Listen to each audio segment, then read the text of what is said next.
Magandang araw po sa inyong lahat. Sa araw po na ito ay isa na namang kwento ng pakikipagsapalaran at kababalaghan ang aking ihahatid sa inyo. Ito ay kwento ni Lolo Alipio kasama ang kanyang apong si Lucas. Nagtungo sila sa isang malayong bayan ng San Dionisio upang bisitahin ni Lolo Alipio ang kanyang pinsan na isang pare. Subalit nang dumating sila sa lugar na yon, ay abandonado na ang simbahan. Pinabayaan na ito at tinubuan na ng mga damo. Wala na rin ang paring pinsan ni Lolo Alipio na si Padre Ignacio. Kanyang nalaman na patay na ito, subalit hindi malinaw ang dahilan ng kamatayan. Hanggang sa kanyang nalaman ang dahilan, kaya pinili niya na mamalagi na lamang sa lugar na yon para bigyan ng katarungan ang pagkamatay ng kanyang pinsan. Ang kamatayan ng pinsan ay may kinalaman sa mga kampon ng kadiliman at mga aswang na namahay sa San Dionisio. Doon ay nagamit ni Lolo Alipio ang kanyang pagiging manunugis, isang dahilan kung bakit siya napadpad sa lugar na yon. Ngunit paano ipagtatanggol ni Lolo Alipio ang mga taga San Dionisio at makamtan kaya niya ang inaasam na katarungan para sa kanyang pinsan? Ano ang kanyang madidiskubre dahil sa mga lindol na naganap sa lugar na yon na lumikha ng pagbitak ng mga lupa? Malalaman natin ang mga kasagutan sa kabuuan ng kwentong inyong mapapakinggan. Ngunit bago ang lahat, mga idol, huwag po nating kalimutang mag-subscribe, mag-like at i-hit ang notification bell sa aking mga YouTube channel na The Voice Addict at Apong Isaak para sa mas marami pang makapigil hininga na kwentong aswang at katatakutan mula sa mundo ng kababalaghan. Umpisahan na po natin ang kwento. Sigurado po ba kayo, Lolo Alipio? Dito na po ba yun? Oo, Lucas. Sigurado ako. Dahil minsan na akong nakapunta rito. Kailan po yun, Lolo Alipio? Abay, siguro mahigit 10 taon nang nakakalipas. May katagalan na rin, Apo. Naku po, hindi pa ako pinapanganak nun ah. Ang tagal na po pala. Tama ka. Matagal-tagal na nga talaga yun. Pero hindi ako maaaring magkamali. Dahil natatandaan ko itong simbahan. Tapos yung malaking puno na narito sa bakuran. Diyan ako nagpapalipas ng oras. Halos 1 linggo rin akong tumigil dito noon. Pero marami na pong nangyari, Lolo Alipio. Matagal na po yun eh. Saka tignan niyo po. Mukhang matagal na rin pong hindi ginagamit itong simbahan. Kinapitan na po ng mga gumagapang na damo. At santambak po ang mga tuyong daon na nagkalat. Tignan niyo po oh. Yun nga ang ipinagtataka ko. Mukhang matagal nang hindi ginagamit itong simbahan.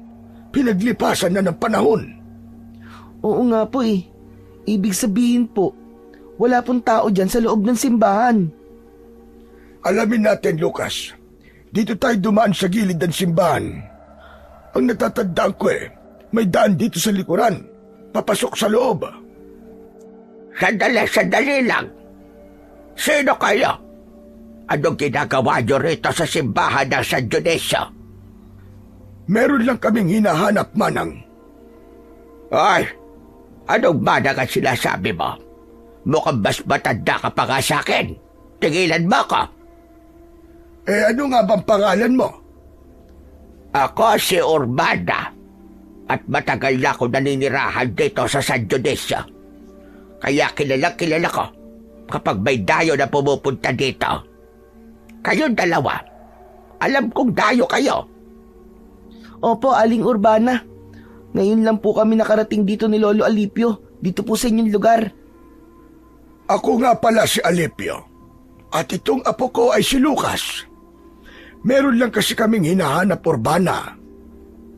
Sino ba ang hinahanap ninyo? Si Father Ignacio.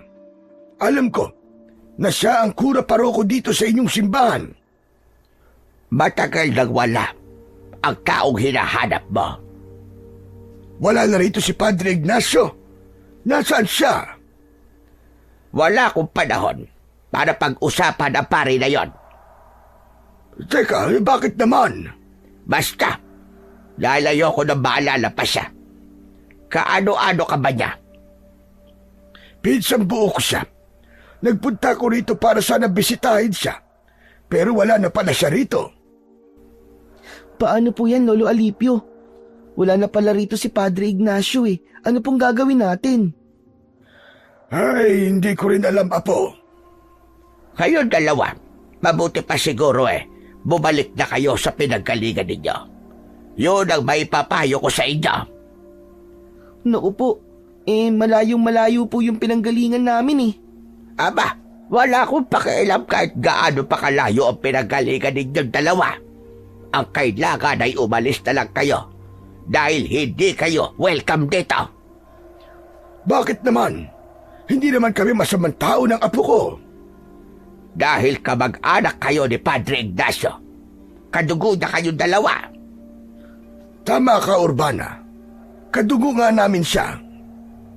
Ayun na nga Kaya mas maigi kung aalis na lamang kayo bago pa pag-initan kayo ng mga tao rito.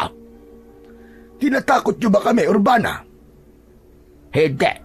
Kundi nagbibigay lang ako ng babala sa inyo. Pero kung ayaw niyo akong paniwalaan ay bahala kayo. Saka lumayo na rin kayo sa simbang ito kung mahal niyo pa ang buhay ninyo. Umabot din ng 1.5 araw ang naging paglalakbay namin ng apo kong si Lucas para lang makita at makarating sa bayan ng San Dionisio. Dahil nga may 10 taon o 1 dekada na ang nakakalipas mula nang una akong makapunta sa lugar na yon. Kaya naman, naging mahirap para sa akin ang pagbalik. Maigi na lamang at natatandaan ko pa rin ang itsura ng simbahan. Subalit laking pagtataka ko na tila ba pinabayaan na ang simbahan ng San Dionisio. Hindi rin ako makapaniwala sa sinabi ng matandang babaeng may kasungitan at nagpakilalang si Urbana. Ayon sa kanya, ay matagal nang wala roon ang aking pinsan na si Padre Ignacio. Hindi naman masabi ng babaeng aming nakausap kung ano ba talaga ang nangyari. Bakit wala na siya roon at kung nasaan na siya. Tila ba may mga bagay itong ayaw niyang pag-usapan. Ang ibig mangyari ni Urbana ay bumalik na lamang daw kami kung saan kami nanggaling. Subalit, hindi na namin maaaring gawin yon ng apo kong si Lucas. Hindi na kami pwedeng bumalik sa lugar na pinanggalingan namin. Kaya nga kami umalis sa pinagmulan naming lugar ay para tuluyan ng iwan yon at hindi na bumalik pa. Hinanap ko ang kamag-anak kong si Padre Ignacio upang humingi ng tulong sa kanya at nang meron din kaming matutuluyan ni Lucas. Kaya nga lamang, mabibigo lamang pala kami. Wala na sa San Dionisio ang pinsan kong pari. Lolo Alipio, paano po tayo nito? Ano pong gagawin natin? Hindi tayo aalis sa lugar na to, Apo. Pero narinig niyo po ba yung sinabi po ni Aling Urbana? Hindi daw po tayo pwede sa lugar nila. Bakit? Sino ba siya? Hindi naman siguro siya ang may-ari ng lugar na ito. Saka, naniniraan lang din siya rito. Kung wala na po dito si Padre Ignacio, Lolo Alipio, nasan po kaya siya? Yun ang kailangan nating alamin, Lucas. Gusto kong malaman kung nasaan na ang pinsang kong si Padre Ignacio.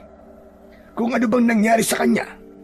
Saka, kung bakit tila pinabayaan na itong simbahan. Sapagkat wala kaming matutuluyan ng apo ko, Kaya nagpasya kung manatili kami sa abandonadong simbahan ng San Dionisio.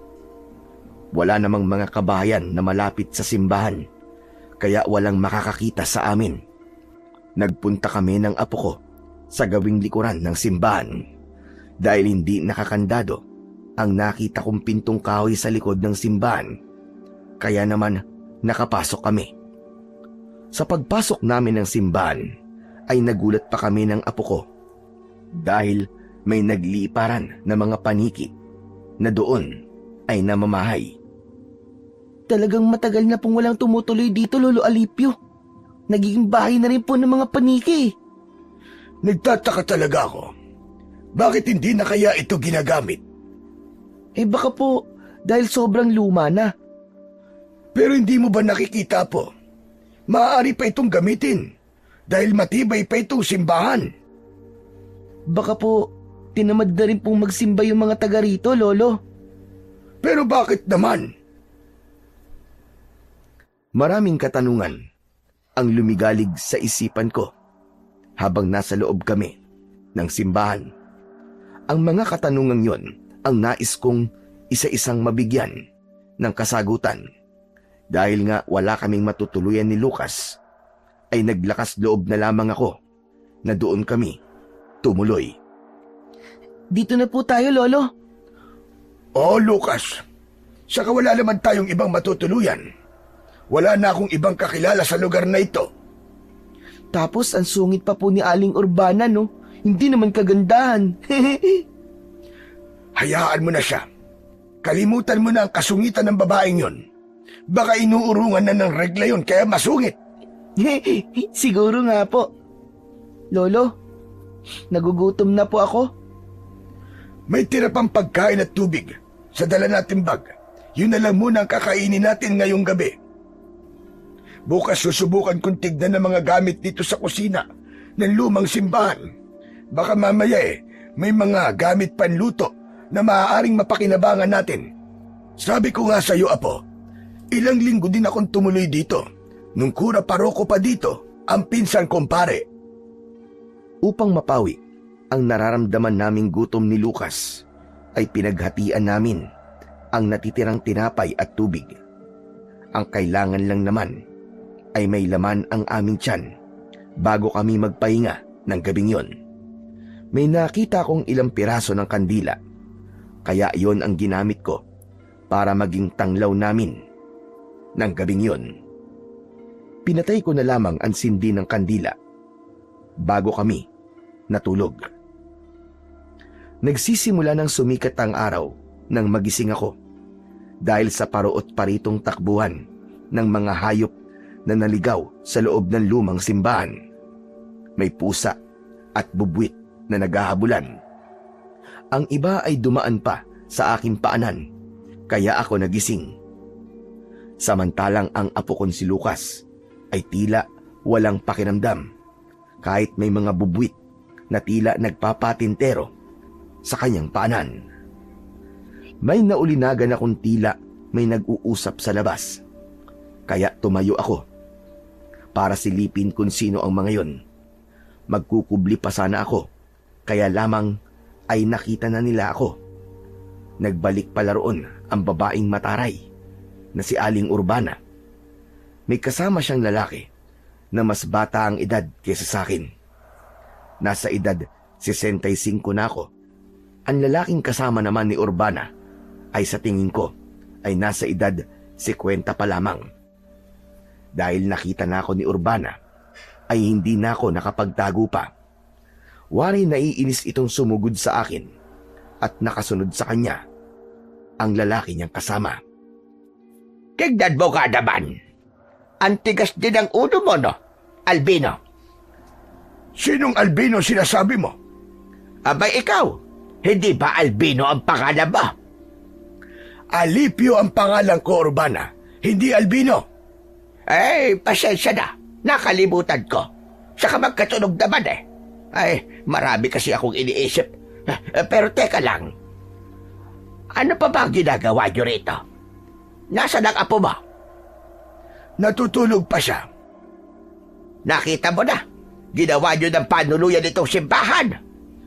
Wala kasi kaming ibang matutulugan. Kaya dito na kami nagpalipas ng gabi.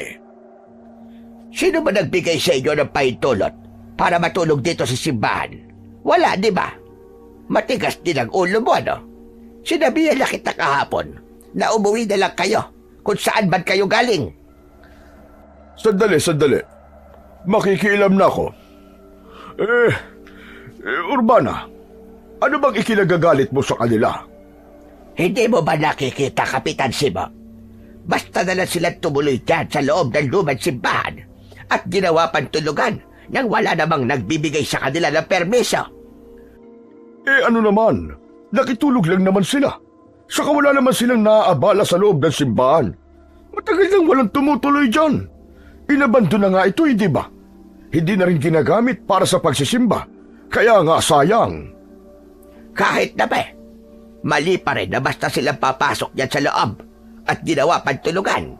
Baka babaye, masamang tao pa ang Alipio na yan kung anong gawin dito sa lugar natin. Mukha namang hindi siya masamang tao. Saka Kapitan, kahapon po ay nakausap ko na rin si Urbana. Nasabi ko po sa kanya na kaya po ako nandito ay dahil meron po akong hinahanap. Ipinagpatuloy ko ang aking pagpapaliwanag kay Kapitan Simo. Wala kasi siyang nalalaman dahil hindi naman yun sinabi ni Urbana. Kaya sinabi ko sa Kapitan ang dapat niyang malaman kung bakit kami napadpad ng apo ko sa lugar na yon. Yun naman pala hinahanap ni Mang Alipio ang pinsan niyang si Padre Ignacio. Kaya nga lamang ay wala na pala siya rito, Kapitan Simo. Oo, Mang Alipio. Matagal na rin wala siya rito. Wala ho kasing nakarating sa akin na hindi na pala siya dito nakadestino. Ibig mo sabihin hindi nakarating sa inyo. Napatay na si Padre Ignacio? Ano kanyo, Kapitan? Patay na siya? Oo. At mismo sa loob ng opisina niya dito sa simbahan, natagpuan patay si Padre Ignacio. Anong ibig mo sabihin, Kapitan Simo? Anong ikinamatay ng pinsang kumpare? Yan ang hindi pa rin malinaw sa mga taga rito. Anong ibig niyo sabihin? Isang misteryo ang pagkamatay niya, ganun ba? Ang sabi lang, pinatay siya ng kampo ng dilim dahil na rin sa kanyang malaking pagkakasala. Teka sandali, ano namang pagkakasala ang nagawa ng pinsang ko? Ayokong pag-usapan natin ang bagay na yan dahil kinikilabutan ako. Kapitan Simo, mauna na ako. Meron pa pala akong dapat pang gawin. Maiwan ko na kayo rito. Kapitan, hindi ko maintindihan ang sinasabi ni Urbana. May alam po ba kayo? Ang totoo, wala rin ako masasabi. At hindi ko rin alam ang buong detalye tungkol sa nangyari kay Padre Ignacio. Dahil wala ako dito noong mga panahong yun. Naroon ako sa Maynila at nagtatrabaho. Nabalitaan ko na lang na patay na si Padre Ignacio.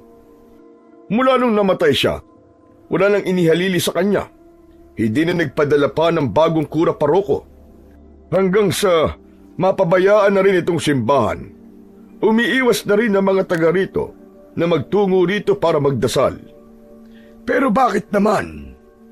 Dahil ginawa raw na pugad ng masasama ang simbahan at kagagawan daw yon ni Padre Ignacio. Hanggang dun lang ang alam ko, pero hindi malinaw sa akin ang buong detalye. Lalo ako naguguluhan sa mga sinabi niyo sa akin, Kapitan Simo.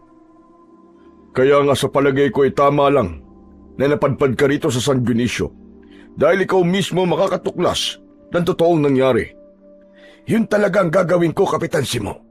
Pero may pakiusap sana ako sa inyo. Ano ho yun, Mang Alipio?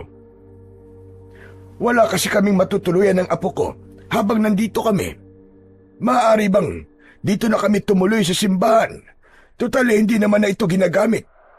At bilang ganti ko sa pagpapatuloy niyo sa amin dito, sisikapin kong linisin ang simbahan na ito. Aba, magandang suggestion yan, Mang Alipio.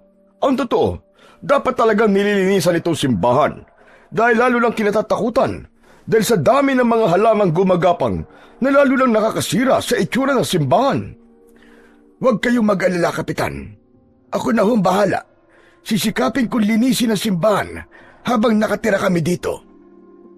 Dahil madali kausap si Kapitan Simok, kaya pumayag siya sa aking naging mungkahi.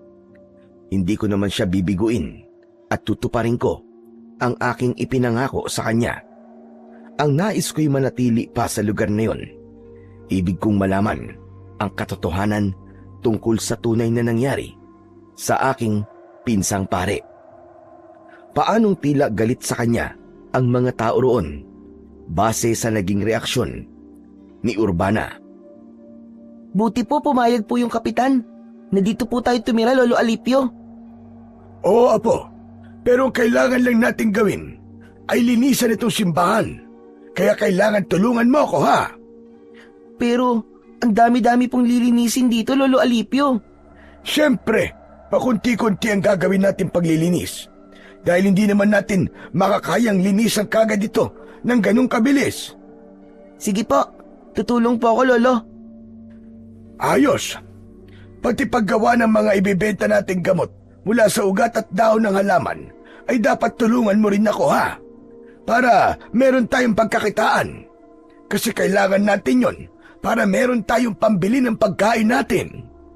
Okay po, Lolo. Lolo Alipio, hanggang kailan po ba tayo dito? Hindi ko rin alam, Apo.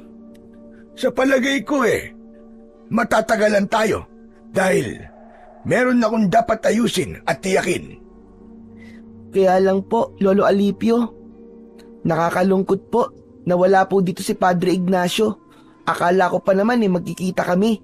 Patay na po pala siya. Yun nga ang kanilang sinabi. Kaya nga kailangan pumirmi muna tayo dito para malaman ko kung ano ba ang totoong sinapit ni Padre Ignacio. Sapagkat ipinangako ko ang paglilinis ng simbahan, kaya sadyang naglaan kami ng oras ng apo ko upang maglinis doon. Una naming nilinisan ang loob ng simbahan, lalo na ang lugar na malapit sa tanggapan at kusina kung saan kami tumutuloy.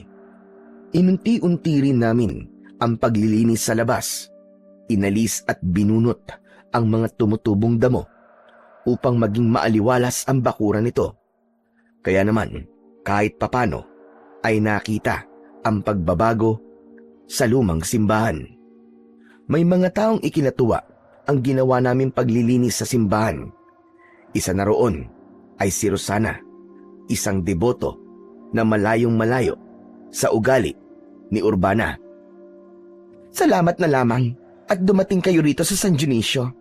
Kahit paano ay umayos na tong simbahan. Abang-aba na kasi ang itsura nitong simbahan. Masyado nang pinabayaan. Tama ka, Alipio. Mula kasi na mawala si Padre Ignacio, lumayo na ang mga tao para magsimba. Kaya nga pinabayaan na rin nila ang simbahan. Ganun na nga. Pero bakit pati ang pagsisimba ay para bang kinalimutan na rin nila? Dahil nawala na sila ng tiwala sa alagad ng Diyos. Kay Padre Ignacio? Oo, Alipio. Hindi kasi nila nagustuhan ang mga nangyari. Hindi nagustuhan? Ang alin ba, Rosana? Pasensya na, Alipio. Pero, hindi ko masasabi sa iyo. Pero bakit naman? Ang totoo ay iniiwasan ng mga taga rito sa San Dionisio na alalahanin pa ang pangyayaring yon. Hindi ko talaga maintindihan. Kahit si Urbana ay ayaw magsalita. Pero nagagalit siya kapag ang pag-uusapan ay si Padre Ignacio. Dahil hindi pa rin niya matanggap. Lalo na't malaking naging tiwala at respeto nila kay Padre Ignacio. Talaga bang hindi mo maaaring sabihin sa akin? Pasensya na, Alipio. Saka ayoko rin may masamang mangyari sa akin. May masamang mangyayari sa'yo? Oo. Yun ang sabi-sabi. Kapag pinag-usapan at naibunyag sa ibang taon tungkol sa sinapit ng simbahan ng San Dionisio at ng paring si Padre Ignacio, ay posibleng may mangyaring masama. Pambihira na yan. Lalo tuloy ako naguguluhan. Kaya pasensya na, Alipio. Pero wag kang mag-alala. Kung magtatagal pa kayo rito, ay siguro naman ay malalaman nyo rin ang buong katotohanan.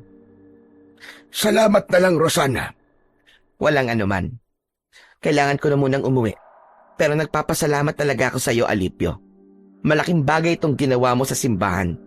Sana naman, sa ginagawa mong paglilinis, kahit paano mawala na ng tuluyan ng kamalasang nakakabit sa simbahang ito. Yun ang huling sinabi ni Rosana na lalong naging palaisipan sa akin. Masyadong malihim ang mga taga San Dionisio tungkol sa nangyari sa kanilang lugar na tila dekada na ang nakalipas. Kaya naman, sa bawat araw na lumilipas ng pamamalagi namin ni Lucas sa lugar na yon, ay napuno ng iba't ibang alalahanin at katanungan ang isipan ko. Wala naman akong mapagtanungan dahil walang sino man ang nais magsabi at magkwento. Kung ang mga taong may edad na ang kakausapin ko ay sadya namang umiiwas sila, hindi naman ako maaaring magtanong sa mga kabataan dahil lalo silang walang nalalaman. Kaya ipinagpatuloy na lang namin ni Lucas ang pagpapaganda ng simbahan. May mga pagkakataon na itinitigil ko ang paglilinis para naman asikasuhin ang paglalaga ng mga dahon at ugat ng halaman na kinukuha ko sa malapit na gubat. Gumagawa ako ng mga gamot na inilalagay ko sa bote upang ipagbili. Mga gamot na maaaring gamiting panghilot o pangmasahe sa mga sakit ng katawan. Meron ding maaaring inumin kapag nagkakaroon ng problema sa kanilang panunaw. Ang tungkol sa paggawa ng mga gamot na ibinibenta ko na nakalagay sa bote ay itinuro pa sa akin ng lola ko. Bagay na naman ako sa kanila na aking napapakinabangan dahil mabisa ito kapag ginamit ng taong may nararamdaman sa kanilang katawan. Lolo Alipio, buti na lang po at nabili po lahat ng mga nakaboting gamot na ginawa nyo. Kaya nga nagpapasalamat ako, Lucas. Dahil kahit papano, nakikilala na ang mga tinitinda natin.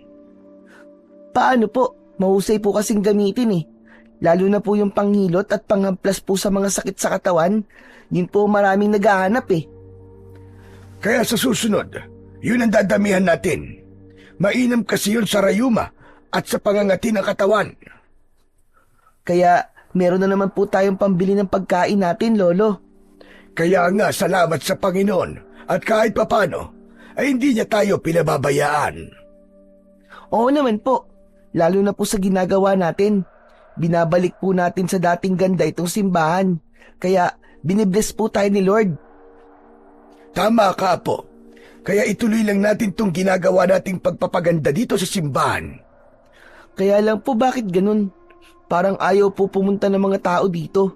Di ba kahit naman po walang pari dito, maaari naman sila magdasal dahil bahay pa rin po ito ng Panginoon. Oo, pero sa ngayon, wala pa tayong magagawa kung sadya na nilang kinalimutan ang paglapit sa Panginoon. Nakakalungkot naman po yun. Kailan sila lalapit sa Panginoon kapag may nangyari ng masama sa kanila? Pero baka huli na ang lahat pag nagkataon. Kaya nga meron akong naiisip habang namamalagi tayo rito sa San Dionisio. Ano po yun, Lolo Alipio? Hindi ko na muna sinagot ang tanong ng aking apo. Saka ko na lang sasabihin sa kanya, ang kailangan ko na lang munang gawin ay matapos na namin ang ginagawa namin ni Lucas para ibalik sa dating ganda at ayos ang simbahan na dekada nang inabandona at pinabayaan. Yun nga lang, hindi pa rin nawawala ang pagiging kontrabida ni Urbana sa hindi ko maunawa ang dahilan. Ano naman ngayon kung nililisan mo at pinaganda itong simbahan, Alipio? Akala mo yata ay magpapasalamat ako sa iyo. Hindi ko naman sinasabi sa iyo na magpasalamat ka, Urbana. Ano ba gusto mo palabasin? Ba't mo ginawa ito? Wala. Gusto ko lang linisan at makatulong dito sa San Dionisio. Kung ano man diyang ginagawa mo, Nagsasayang ka lamang ng panahon. Paano naging pagsasayang ng panahon itong ginagawa kong pagpapaganda sa simbahan? Sige nga, Urbana. Dahil wala nang saysay yan. Iniisip mong walang saysay. Oo, dahil wala nang paggagamitan ng simbahan na to. Na hindi na nga nagkaroon ng oras ang mga taga rito para pumasyal dito. Yun na nga ang mali, Urbana. Dapat nga ikaw ang isa sa kinakikitaan na hindi dapat lumayo ang mga taga rito sa paniniwala sa Panginoon. Matagal na silang lumayo. Yun nga ang mali. Kasalanan yun ng pinsan mo, si Padre Ignacio. Hayang ka na naman, Urbana. Isinali mo na naman ang pangalan ng pinsang kumpare. Abay, dapat lang naman. Pero wala ka pa rin ipinapaliwanag sa akin, Urbana. Hanggang ngayon ay pinag-iisip mo ko kung ano ba talaga ang dahilan. Wala na saysay para malaman mo pa. Dahil hindi na maibabalik ang mga nangyaring kamalasan. Yun nga ang gusto kong malaman, Urbana. Anong kamalasan ba sinasabi mo? Anong naging kasalanan ni Padre Ignacio? Kahit ulit-ulitin ko, ang pagtatanong at pamimilit ay sadyang nakasara ang bibig ni Urbana para sabihin sa akin ang dahilan. Tila ba isang lihim yun na ayaw nilang mabuksan pa. Bagamat patuloy akong umaasa na darating din ang tamang panahon para sa kwentong yun na pilit nilang itinatago sa akin. Ilang buwan na rin ang pamamalagi namin ni Lucas sa San Dionisio. Hindi na rin nila pinakikialaman ang pananatili namin sa simbahan dahil nakita nila na wala kaming masamang intensyon doon. Katunayan nga ay nilinis pa namin at inayos yun. Kaya lamang ng gabing yun na nagpapahinga na kami ng aking apo nang makarinig kami ng kakaibang ingay na tila may ungol na nagmumula sa ilang sulok ng simbahan.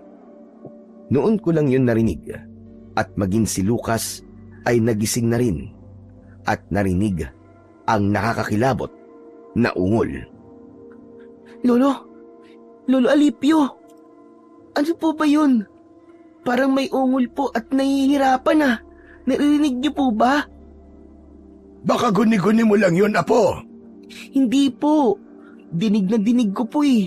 At parang nandito lang po sa loob ng simbahan. Huwag mo nalang pansinin, Lucas. Sige na, ituloy mo na lang ang pagtulog mo. Lolo Alipio, paano po ako makakatulog? Ang ingay-ingay po ng ungol. Saka parang nasasaktan po. Nahihirapan. Sabi ko naman sa'yo, ay huwag mo nalang pansinin. Sa kabila ng mga sinasabi ko sa aking apo na huwag dalang pansinin ang anumang naririnig niya, ay lalo namang nagiging malakas ang ingay na yon. Boses yon ng taong nasasaktan at nahihirapan. Kaya lamang, wala naman akong makitang anuman, kundi tinig lang yon na umaalingaw-ngaw sa loob ng simbahan. Lolo Alipio, natatakot po ako. May multo po yata dito sa simbahan eh. Pero bakit ngayon lang po? Nang dumating naman tayo dito, wala naman tayong naririnig at nararamdaman na ganyan. Hindi ko rin alam, Lucas. Lolo, umalis na lang kaya tayo dito. Ayoko na po rito, natatakot na po talaga ako eh. Pero Apo, wala tayong ibang mapupuntahan. Saka sabi ko nga sa'yo, hindi ba? Hindi pa tapos ang misyon ko rito. Di po ba wala na po rito si Padre Ignacio? Oo, kaya lamang ay meron pa akong kailangang malaman. Kasi naman Lolo Alipio, natatakot na po kasi ako dito eh. Baka mamaya kung ano pa pong mangyari sa atin. Hanggang kasama mo ko, Apo, Lucas. Walang masamang mangyayari sa'yo. Saka siyempre, hindi kita pababayaan. Pareho kaming nahirapang makatulog ng gabing yun dahil sa ungol at ingay na narinig namin ni Lucas. Mag-uumaga na kaming nakatulog dahil tumahimik din ang loob ng simbahan. Nawala ang daing at ungol na nagbigay sa amin ng kilabot. Hindi ko namalayan na kinabukasan ay maaga palang nagising ang apo ko. Hinayaan niya akong nagpatuloy sa aking pagtulog. Kaya lamang, nagulat ako at napabungkawas nang marinig ko ang malakas niyang sigaw. Hala, ang apo ko yun ah. Boses yun ni Lucas. May nangyari sa kanya. Nagmamadali akong bumangon sa pagkakahiga at pinuntahan si Lucas sa lugar kung saan ko narinig ang kanyang sigaw. Inabutan kong takot na takot ang itsura ng apo ko na nakasalampak at nakaupo sa isang sulok ng simbahan. Apo! Apo! Ano nangyari sa'yo? Bakit ka sumigaw? Halos hindi makapagsalita si Lucas. Sabay turo sa isang direksyon. Sinundan ko ng tingin ang direksyon na itinuro niya. Ako man ay totoong nagulat nang hilakbot ako at nakaramdam ng panghihina nang makita ko ang itinuro ng apo ko. Nagkalat ang sariwang dugo sa sahig ng simbahan. Diyos ko! Paano nagkaroon ng dugo riyan? At sariwa pa ang dugo? Lolo, kagabi po narinig po natin. Hindi po siya guni-guni. Mukhang totoo po. May totoong pinahirapan po dito. Imposible yun. Walang ibang tao rito kagabi. Pero bakit po may dugo, Lolo Alipio? At sariwang dugo pa po yan. Tignan niyo po. Oh. Hindi pa nga po natutuyo ang dugo eh. Baka may hayop lang na namatay dyan. Lolo, ano po ba nangyayari? Bakit po may ganyan? May pinatay po ba rito kagabi sa loob ng simbahan, Lolo? Sabihin niyo po. Gaya na sinabi ko sa'yo, wala naman tayong nakita, hindi ba? Pero Lolo, may narinig po tayo. Alam niyo po yun. Anong ibig sabihin po ng narinig natin? Hindi ko rin kayang ipaliwanag sa apo ko ang tungkol sa aming narinig ng nakalipas na gabi. Naguguluhan ang utak ko. Hindi ko rin maubos maisip kung ano ba talaga ang meron sa simbahan ng San Dionisio. Kaya pinuntahan ko si Kapitan Simo at sinabi ang tungkol sa nagkalat na dugo sa loob ng simbahan. Ngunit nang magbalik ako ng simbahan na kasama ang kapitan, tila napahiya ako. Ano ba dugo ang sinasabi mo, Mang Alipio? Walang dugo rito, kundi nagkalat na tubig lang. Pero imposible, Kapitan. Kanina po, kitang-kita namin ang apo ko. Sariwan dugo po ang nagkalat dyan. Baka po may problema lang kayo sa mata, Mang Alipio. Kaya ang tingin nyo sa nagkalat na tubig ay dugo. Kapitan, totoo po ang sinasabi ng lolo ko. Saka ako nga po ang unang nakakita sa dugo na yun eh. Maniwala po kayo. Pero wala naman. Paano ako maniniwala kung wala akong nakikitang dugo? Pero paano po kaya nangyari yun? Bakit bigla pong nawala yung dugo? Hindi kaya nananaginip ka lang nang makita mo yun. Hindi po. Gising na gising po ako, Kapitan. Kaya nga lang wala naman talaga akong dugong nakikita eh. Baka iniisip nyo na nasisira na ang ulo namin ng apo ko. Ay, wala naman po akong sinasabing ganun, Mang Alipio. Umalis na si Kapitan Simo na umiiling-iling. Nagmukha tuloy kaming nasisiraan na ng bait dahil sa pangyayaring yon. Pero paanong ang dugo na nakita namin ng apo kong si Lucas ay nawala ng ibang tao na ang tumingin doon, kundi naging tubig lang na nagkalat ang nakita ni Kapitan. Lolo, nakakatakot na po talaga rito. Ang iniisip ko, Apo, di kaya may ibang gustong ipahiwatig ang pangyayaring yun? Po, ano pong ibig niyong sabihin, Lolo Alipio? Na may hiwagang nangyari dati pa dito sa simbahan ng San Dionisio. At malamang may kinalaman dun si Padre Ignacio. Yung mga narinig at nararamdaman po ba natin ang gusto niyo pong sabihin? Oo, Lucas. At tiyak, may iba pa tayong madidiskubre kung mananatili pa tayo rito. Patuloy na naging palaisipan sa akin ang mga pangyayaring yon sa simbahan. Kaya lalo lang akong nagkaroon ng interes para manatili pa sa San Dionisio kahit na nagpupumilit na ang apo ko na umalis na kami. Hanggang minsan isang tahimik na gabi ay may isa muling pangyayari ang hindi namin inaasahan. Naligalig at nagising kami ng biglang pagkalembang ng kampana sa gitna ng hating gabi. Lolo Alipio, pakinggan niyo po. Mabagin langit, paano tumunog ang kampana nitong simbahan? Lolo, may nagpaparamdam na naman po sa atin. Lolo Alipio, iba na po talaga to. Ang kampana naman ng simbahan ang pinakailaman. Bakit po tumunog yun? Sino po nagpatunog ng kampana? Aba, hindi ko rin alam. Wala namang ibang tao rito kundi tayo lang. Umabot ng halos kalahating minuto rin na tumunog ang kampana ng simbahan. Natitiyak kong nadinig din yun ng mga naninirahan sa San Dionisio. Posibleng ipinagtaka nila na nasa gitna ng hating gabi ay nambulao ang kampana. Dahil nga sa pagtunog na yun ng kampana ng simbahan, ay ginising kami ni Lucas ng ingay ni na Kapitan Simo at Urbana. Tila nagpupuyo sa galit ang matandang babae. Gusto akong awayin nang makita niya. Ano ba gusto mo magyari, ha, Alipio? Naparito ka ba para magulo dito sa San Dionisio? Nagawa mo pang patunugin ang kampana. Nananakot ka ba? Bakit naman ako mananakot, Urbana? Yung ginawa mong pagpapatunog sa kampana sa ganitong oras, nahihibang ka na ba? Bakit, Urbana? Ano bang meron kung hating gabi tumunog ang kampana ng simbahan? Hindi mainam na patunugin ng ganitong oras yan. Dahil ginagawa mong tawagin ang mga kampo ng dilema. Ano ka mo? Oo, yun ang ginawa mo. Tumawag ka ng mga katulad mong impakto at masamang espiritu. Siguro kaya ka nagpunta rito ay para magasik ng lagim, katulad ng pinsan mo. Anong sabi mo? Sandali. Aling Urbana, magulos dili ho kayo.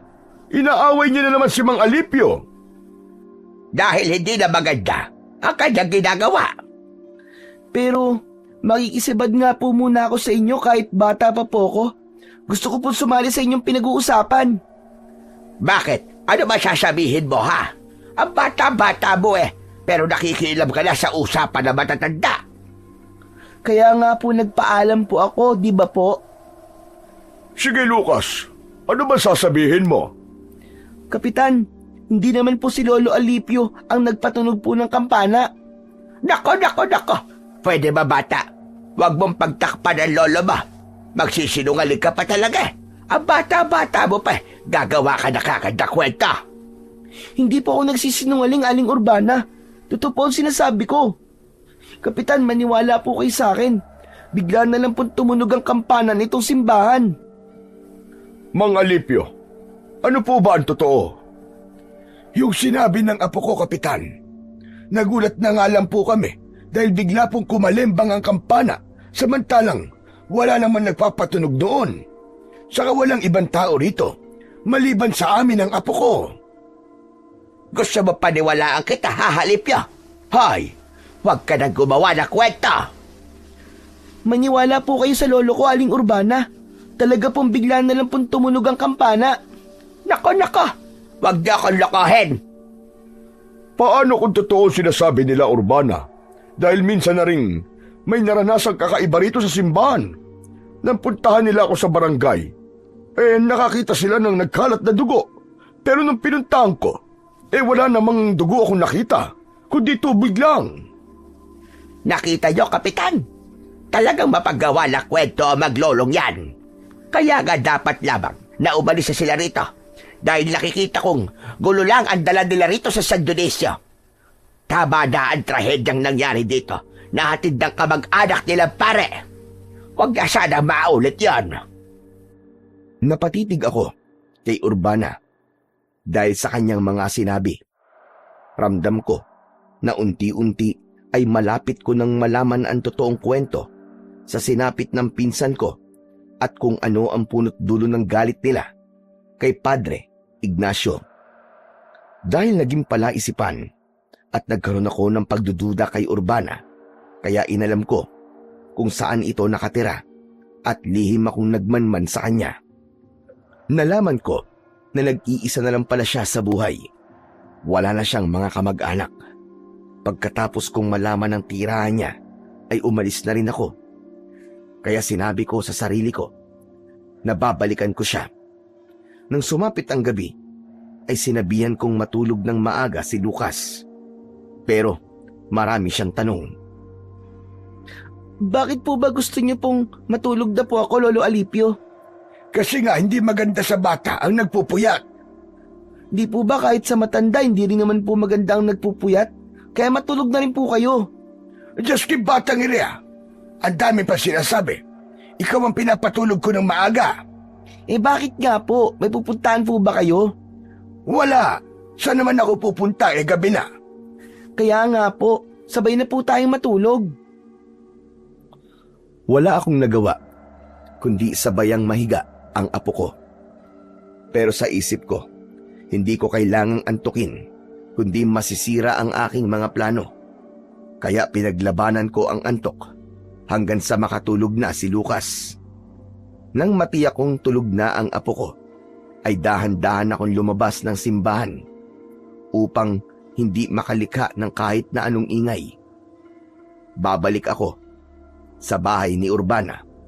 Alam ko at nararamdaman kong meron akong matutuklasan mula sa kanya. Tahimik na tahimik ang daan patungo sa bahay ni Aling Urbana. May mangilan-ngilan na asong tumatahol sa akin habang naglalakad ako patungo sa bahay ng matandang masungit. Nang marating ko yun, ay nakita kong madilim ang loob ng bahay. Bagyan liwanag lamang ang makikita na tila galing sa isang liwanag ng gasera.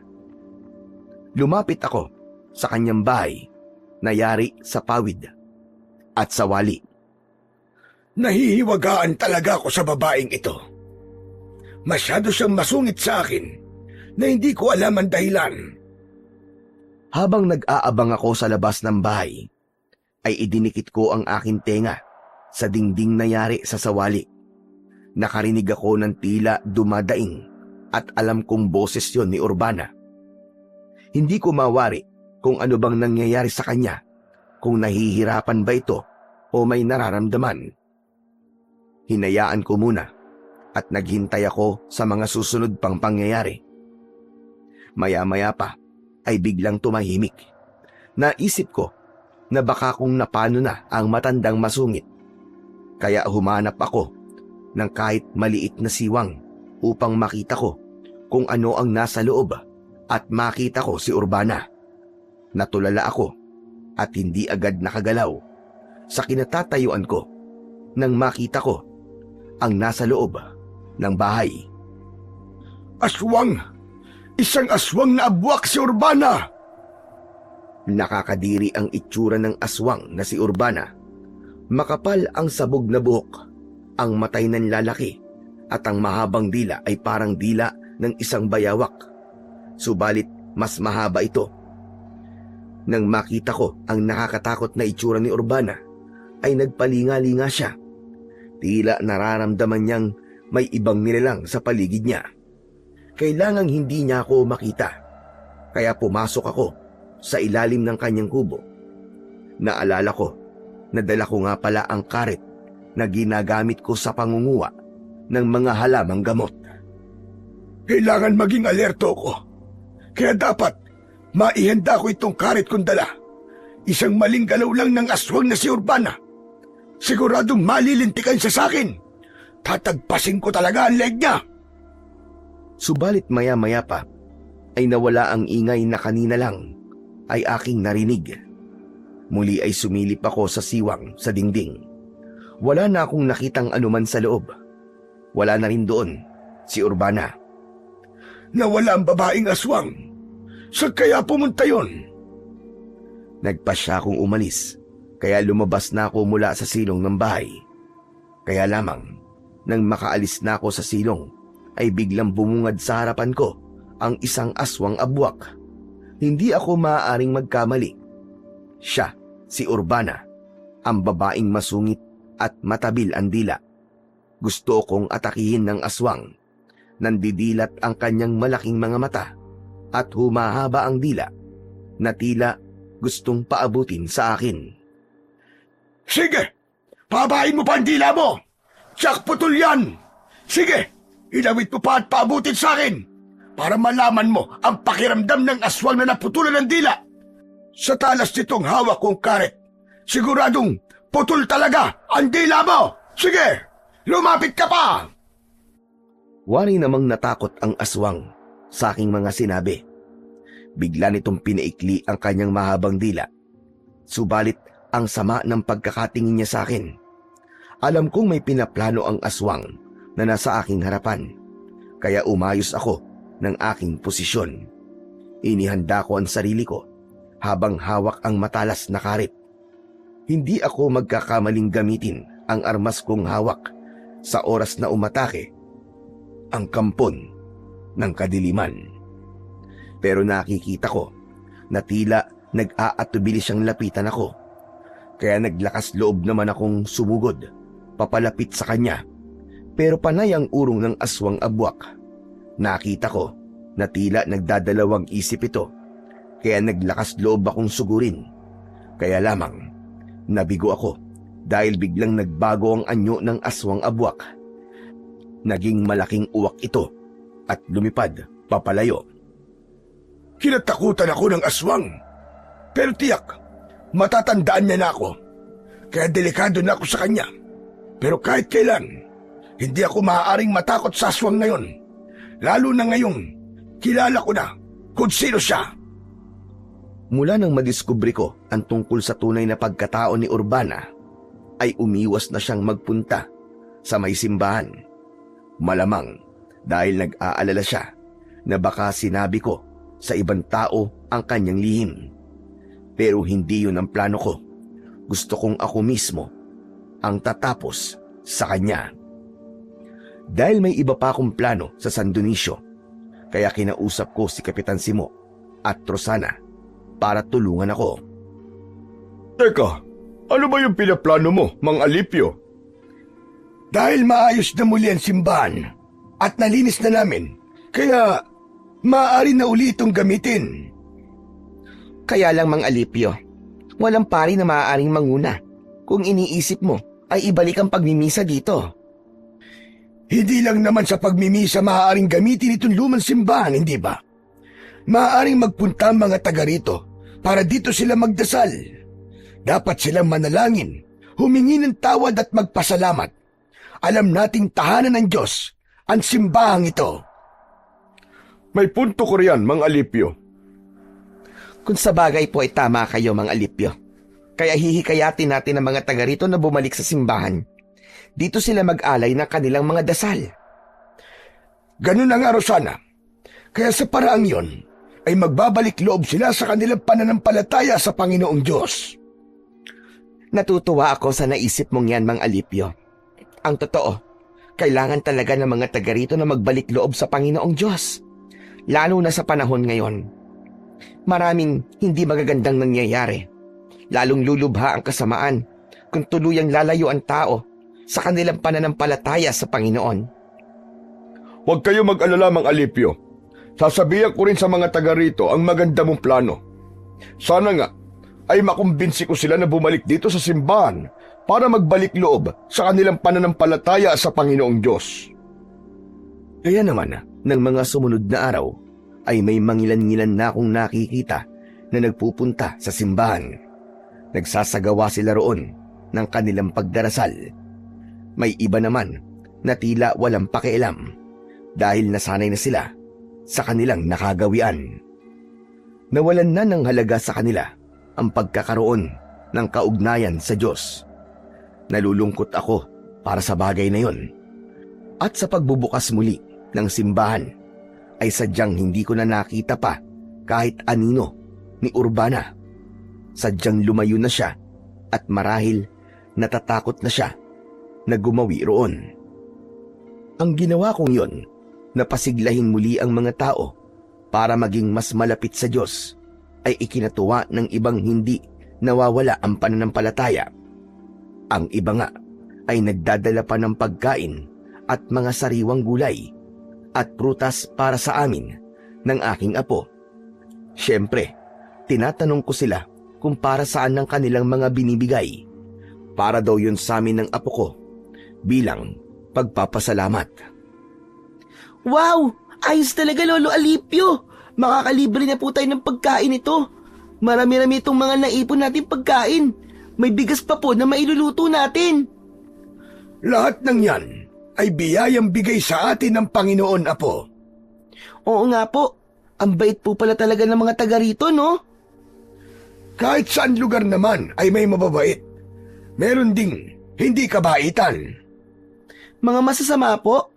Oo, kaya mapalad tayo na may mga taong handang magbahagi ng natatanggap nilang biyaya. Kasi po, natutuwa po sila sa ginawa nating paglilinis at pagpapaganda po dito sa simbahan. Tama ka, Apo.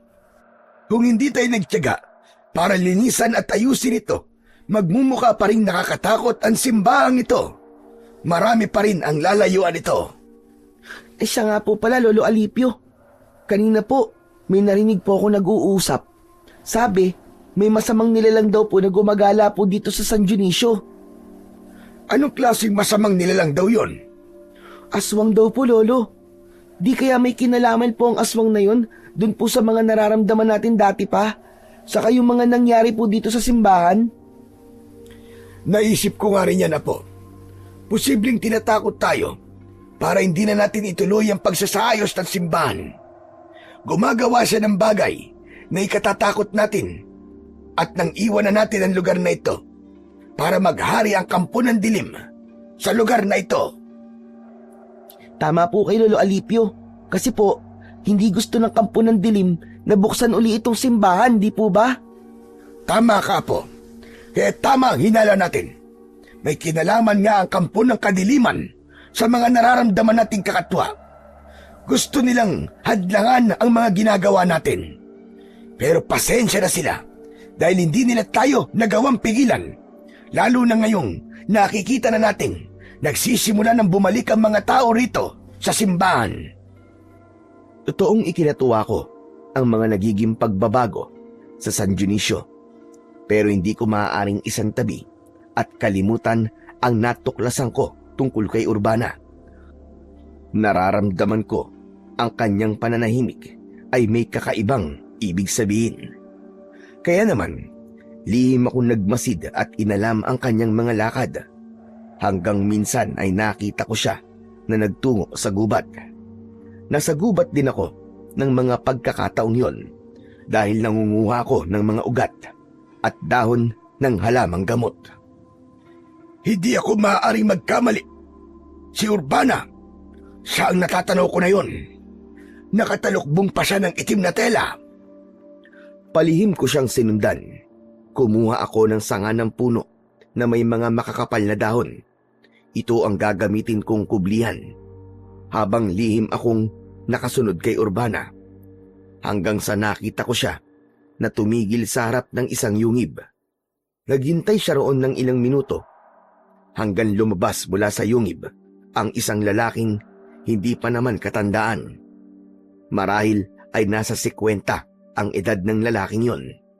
Dapat kong malaman ang kanilang pag-uusapan, kaya gumawa ko ng paraan upang makalapit sa kinaroroonan nila para marinig ko ang kanilang pag-uusap. Salamat na lamang at masukal ang lugar na kinaroroonan nila, kaya nakalapit ako na hindi nila nakita. Mula sa aking pinagkukublihan ay bahagya kong narinig ang kanilang usapan. Tila matagal na silang magkakilala ni Urbana. Sadyang kailangan kitang makausap, Candido. Tiyakin mo lang na importante ang pakay mo dahil ayokong sinasayang ang oras ko. Oo, mahalaga ito. Dahil may kinalaman ito sa ating plano at sa hihintay nating takdang sandali. Anong ibig mong sabihin? Hindi umubra ang aking mga plano, Candido. Hindi ko pa rin napapaalis ang matandang yon sa simbahan. Siya si Alipio. Ang dayo dito sa San Dionisio. Oo, ang kamag-anak ni Padre Ignacio.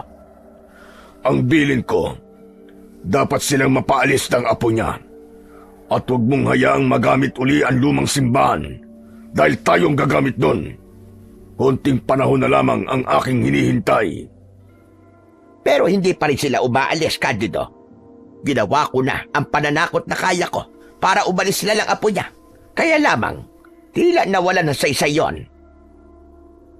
Wala ka talagang kwenta, Urbana. Binigo mo pa rin ako. Ginawa ko naman ang makakaya ko, Candido. Ngayon nga, ay nagawa na niyang buksan ang simbahan. Hinihikayat niya ang mga tao para pumasok doon at magdasal. Kahit wala ng pare, Oo, ang importante raw sa kanila ay magsagawa sila roon ng panalangin. hindi maaari ang ganon. Makakasira yon sa ibig nating mangyari. Hindi sila dapat manumbalik sa dati nilang ginagawa. Ang pagiging makadiyos. Yun ang pinipilit kong gawin, Candido. Kaya nga ginawa natin ang lahat, hindi ba? Para sirain ang imahe ni Padre Ignacio. Sa pakikinig ko sa pag-uusap ni na Urbana at ng lalaking tinatawag niyang si Candido, ay nabanggit ang pangalan ng pinsan kong si Padre Ignacio. Kaya lalo akong nagka-interes sa kanilang pag-uusap. Tama nga ang hinala ko na may alam si Urbana sa tunay na nangyari sa pinsan kong pare. Ayaw lang niyang magsalita, kaya ipinagpatuloy ko ang pakikinig sa kanilang usapan. At nagtagumpay tayo sa planong yun. Laban kay Padre Ignacio. Oo, Candido. Nagawa natin pasamain si Padre Ignacio. Naging masamang pari siya sa paningin ng mga taga-San Dionisio. Pumapatay tayo ng tao at nagagawa nating dalhin yun sa simbahan. At pinalalabas nating siya ang may kagagawa ng pagpatay dahil nasasaniban ng masamang espiritu ang paring yon. Tama ka, Urbana. Napaniwala natin ang mga tao, lalo na ang mga deboto, na masamang pari pala si Padre Ignacio. Kaya nilayon na siya ng mga tao. Hindi na sila pumasok pa ng simbahan dahil sa takot na mapahamak sila. Hindi lang yun. Unti-unting nawala sa katinuan ng pare at siya mismo ang pumatay sa sarili niya sa pamamagitan ng pagbigti. Dahil sa ginawa natin, ay tuluyan lumayo sa simbahan ng mga tao at iniwan ang kanilang pananampalataya. Kaya mas malaya nating magagawa ang ating plano. Kaya lamang sa pagdating ng mga dayong yun, ay mukhang magkakaroon tayo ng problema. Kaya nga dapat natin gawin ay mawala siya sa landas natin, Candido. Sa'yo ko ibibigay ang trabahong yan, Urbana. At kailangan, magawa mo agad yan. Hindi pa rin ako makapaniwala sa aking mga narinig. Ngayon ko naintindihan ang lahat. Tama ang kutob ko na may kinalaman nga si Urbana sa nangyari kay Padre Ignacio. Namatay siya na hindi man lang nalaman ng mga tao ang katotohanan. Naikubli yun sa kanila, kaya inakala ng mga taga San Dionisio na masama si Padre Ignacio, na totoong naging kampon ito ng kadiliman. Gayong pinagtutulungan lang pala siyang pasamain ng katulad ni Urbana. Kaya hindi ako makakapayag na hindi magkaroon ng katarungan ang sinapit ng pinsan ko. Ako ang gagawa ng paraan para ipaghiganti siya at lumabas ang buong katotohanan. Ang nais ko ay mabago ang paniniwala ng mga taga San Dionisio sa tunay na nangyari sa pinsan kong pare. Ibabalik ko ang kanyang dignidad na sinira at ang respeto na inalis sa kanya dahil sa kasamaan ni na Urbana. Nang makabalik ako ng simbahan, ay hindi maalis-alis sa akin ang mag-isip. Napansin ng apo ko ang aking pagiging balisa. Lolo Alipio, bakit po ba? May problema po ba kayo? Ay wala, Lucas. Saan po ba kayo galing, Lolo? Ilang oras po kayo nawala. Hindi ko alam po kung saan po kayo hahanapin eh. Meron lang akong importanteng bagay na ginawa, Apo. Ano po ba yun? Sa akin na lang yun. Hindi mo na kailangan malaman pa. Ano po ba talaga, Lolo? Ayaw niyo pong sabihin sa akin eh. Bakit po? Sekreto po ba yun? Parang ganun na nga. Kaya huwag ka na lamang mag-usisa. Huwag ka nang makulit. Lolo, sige na po. Ay, siya nga pala. May mga nagbigay na naman po ng prutas kanina. Kinain ko na po yung iba kasi po nagugutom na ako eh. Kailan ka ba hindi nagutom? Lagi ka namang gutom eh. Pero Lo, ayos na po tayo dito. Kahit po magtagal pa tayo dito. Kasi ang dami po nagbibigay sa atin ng pagkain. Hindi po tayo magugutom. Kaya nga gagawin ko ang buong makakaya ko, Apo. Para maging maayos muli ang lugar na ito at mailayo sa kasamaan ng kampon ng dilim. Po? Teka, Lolo Alipio, ano pong ibig niyo pong sabihin? Kailangan gawin nating ligtas ang San Dionisio sa pamiminsala ng mga masasamang nilalang. Nakita ko na napakunot na lamang ang noo ng aking apo. Hindi kasi niya ganap na maintindihan ang aking sinabi. Handa kong panindigan ang aking ipinangako sa sarili ko. Tutulong ako at gagawin ko ang makakaya ko para maibalik ang paniniwala ng mga taga San Dionisio sa dakilang lumika. Nararapat lamang na bumalik ang kanilang pananampalataya na sinira ni Urbana kasama ang lalaking si Candido. Sila ang may pakana ng lahat ng di magandang nangyari sa lugar na yon. Naging biktima rin ng kanilang kasamaan si Padre Ignacio. Nang mga sumunod na gabi ay wala na kaming naramdamang kakaiba ng aking apo sa simbahan. May palagay akong huminto na si Urbana na takutin kami at gumawa ng kung anong bagay na maaaring magtaboy sa amin upang iwan ang paninirahan sa simbahan. Dahil nga, may nabuo na akong desisyon. Kaya ng gabing yon, na matutulog na ang apo kong si Lucas, ay kinuha ko ang bag na bitbit ko nang magtungo kami sa lugar na yon. Isang bagay ang nakabalot ng tela na aking nilabas. Isang maliit yon na imahe ng Santo Niño na inukit sa isang kahoy na kung tawagin ay apitong. Madilim na kayumanggi ang kulay ng kahoy na ito. Pinaniniwalaan din na ang kahoy na apitong ay isang matigas at matibay na kahoy. Kaya pambihira ang katangian nito. Ang hawak kong maliit na imahe ng Santo Niño ay gawa sa ganitong uri ng kahoy na ayon pa sa aking ninuno ay may pambihirang kakayahan. Naaalala ko pa ang bilin sa akin ng ninuno ko na nagpasa sa akin ng munting imahe. Magagamit ko raw yun para protektahan ang sarili ko at gamitin yun para makatulong sa ibang tao na nasa panganib. Hanggang sa napatunayan ko ang hiwaga na meron ang munting imahe ng Santo Niño na gawa sa apitong dahil minsan ko na itong nasubukan. Nagkaroon ako ng kakayahan para harapin ng mga kampo ng dilim. Isa na nga nang minsang mapalaban ako sa mga aswang. Naging manunugis ako at naging gawain ang magtungo sa lugar kung saan alam kong kailangan ang tulong ko at isinama ko nga ang apo ko dahil wala akong mapag-iiwanan sa kanya. Hanggang sa nabalitaan ko nga ang aking pinsang pare na matagal ko nang hindi nakikita. Buong akala ko ay nawawala lamang siya, kaya bumalik ako sa San Dionisio at doon ko lang nalaman na patay na pala ito. Ngayong alam ko na ang punot dulo ng pagkawala niya, katarungan ang kailangan kong makuha para na rin sa kanyang katahimikan. Gagamitin ko ang aking pagiging manunugis para maghiganti.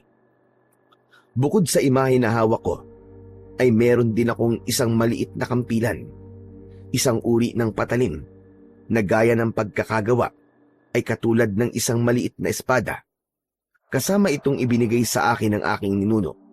Kauri ito ng mga kampilan na gamit ng mga dato sa tribo mula sa Mindanao. ito ang ginagamit ko. Dati pa, at ngayon ay gagamitin ko uli para harapin sina Urbana at Candido. Bago ako natulog ng gabing yon, ay buo na ang aking desisyon. Hindi ko inaasahan na sa pagtulog kong yon ay magkakaroon ako ng isang panaginip. Sa aking panaginip ay nakausap ko ang pinsan kong pari na si Ignacio. Umiiyak siya at nagmamakaawa. Isinalaysay niya sa akin ang kanyang masaklap na karanasan, kung paano siya nilapastangan ng mga masasamang nilalang. Pari siya, subalit ng mga panahong yun ay mas naging malakas ang kapangyarihan ng kasamaan, kaya nagtagumpay ang mga ito. Sa pag-uusap namin sa aking panaginip, ay sinabi niyang lahat ng kasamaan ay may katapusan.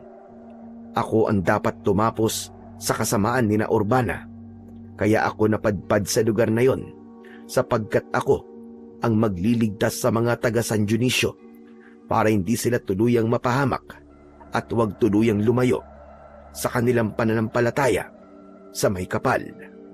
Habol ko ang aking paghinga nang ako'y magising. Napanaginipan niyo po ba si Padre Ignacio, Lolo? Tama ka, Apo. Nag-usap kami. Marami kaming pinag-usapan. Baka po may gusto po siyang ipagawa sa inyo. Kaya niyo po siya napanaginipan, Lolo. Oo, Apo. At may pinapakiusap siya sa akin. Kaya hindi ko siya maaaring biguin. Dahil alam kong yun din ang magpapatahimik sa kanya. Mag-uumaga na ng mga sandaling yon, kaya hindi na kami nakatulog pa ng apo ko. Habang naghihintay kami ng liwanag, ay nagpakulo na ako ng tubig para magkape. Habang nagpapakulo ako ng tubig, ay biglang yumanig ang kinatatayuan ko na inakala kong guni-guni lang o baka nahihilo lang ako. Subalit, mas lumakas pa ang pagyanig. Kaya isang bagay lang ang nasabi ko. Lindol! Lumilindol, Apo! Lolo, ano pong gagawin natin? Natatakot po ako. Halika, Apo. Kailangan natin makalabas nito simbahan. Baka kumapano tayo dito. Nagmamadali kaming tumakbo papalabas. Nagsisimula ng lumiwanag ng mga sandaling yon. Malakas ang naging pagyanig. Umabot din ng ilang minuto ang malakas na lindol. Nang matapos yun, ay nakaramdam kami ng hilo. Hindi muna kami bumalik ng loob ng simbahan dahil sa takot na may kung anong napinsala sa estruktura at mabagsakan pa kami. Ngunit sa awa ng Diyos ay wala namang naging pinsala. Nang lumiwanag na ang buong San Dionisio, ay naging usap-usapan ang tungkol sa nangyaring lindol. Buong akala ko ay walang gaanong pinsala ang nangyaring pagyanig. Sa nalaman kong balita, ay umabot daw ng magnitude 7 ang nangyaring lindol, kaya tiyak na may mga napinsala sa ibang lugar. Subalit ang naging usap-usapan na narinig ko ay ang pagkakaroon ng bitak sa lupa sa iba't ibang lugar sa San Dionisio. Ngayon lang nangyari sa San Dionisio ang ganong kalakas na lindol. Pero salamat pa rin po dahil walang ganong mga bahay ang napinsala. Tama ka, Mang Alipio. Palibasa, hindi naman matataas sa mga bahay dito. Kaya lamang, nagkaroon pala ng malalaking bitak sa lupa. Oo nga. Kung titignan ng mga bitak, nakakakilabot. Para bang may kung anong maaaring lumitaw mula sa pagitan ng mga bitak. Natahimik ako sa sinabi ni Kapitan Simo. Dahil may naaalala ko, kaya lamang hindi ko maaaring sabihin kay Kapitan. Kaya naman, sinarili ko na lamang yon. Subalit bumalik sa isipan ko ang mga narinig kong pag-uusap ni na Urbana at Candido.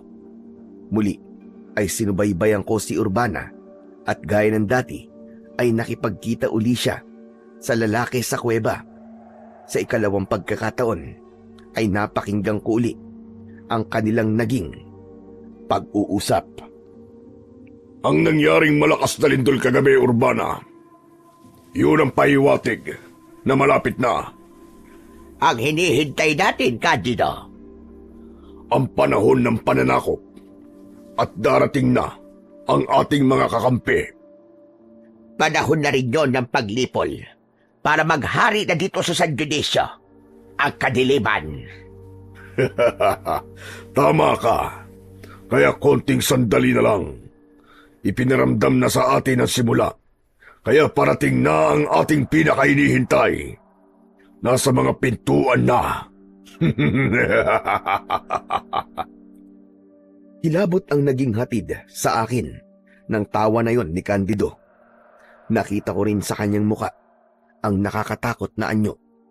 Anyo yun ng isang masamang nilalang.